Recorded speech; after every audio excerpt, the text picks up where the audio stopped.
Hi, my name is David Burnite. I'd like to tell you a little bit about my big grandma. Some of my favorite memories are about big grandma. I called her big grandma because I also had a little grandma.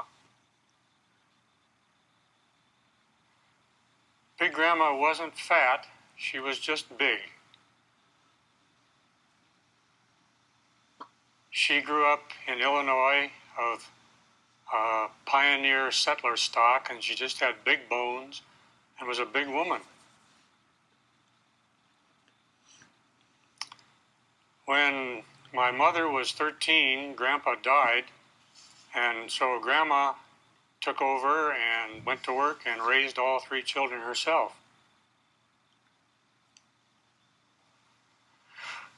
When I came along, Grandma was living about half the time with our family and half the time with her son. So I always considered her a member of our family. She would wash dishes and do the ironing and help my mother a lot. And I enjoyed Big Grandma.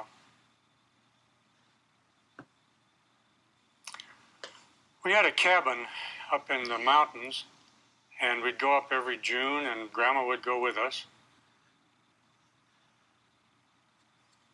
And after the sweeping and dusting and bringing down the cobwebs was done, Grandma would go for hikes with me. She was an old lady, but she was a sturdy old lady. She always took along a big walking stick, and she told me that it was to kill rattlesnakes with. She had grown up in a place where the horses grazing on the prairie in Illinois were sometimes bitten by rattlesnakes, which would lie in the prairie clover. And so Grandma hated rattlesnakes, and whenever she would see one, she would kill it.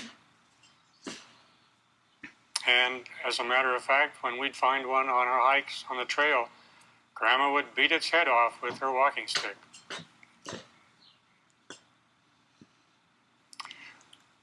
I think one of the funniest things that happened was one day when my dog Laddie cornered a skunk underneath our cabin.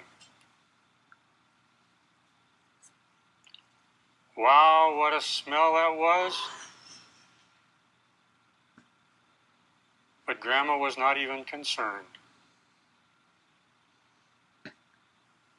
That was the day we discovered that Grandma had lost her sense of smell.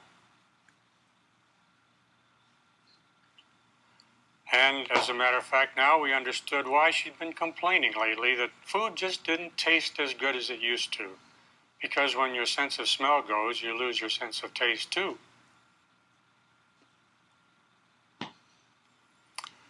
Grandma had been born in 1860, and she told me that when she was 5 years old, her father took her down to the railway crossing to see President Lincoln's funeral train go by. To have that kind of living contact with our nation's history always thrilled me when I thought about it.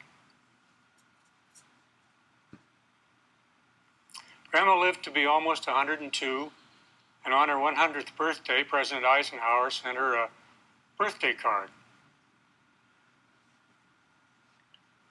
Of course, he sent birthday cards to every 100-year-old person, but we always thought that it was very special because Grandma was very special to us.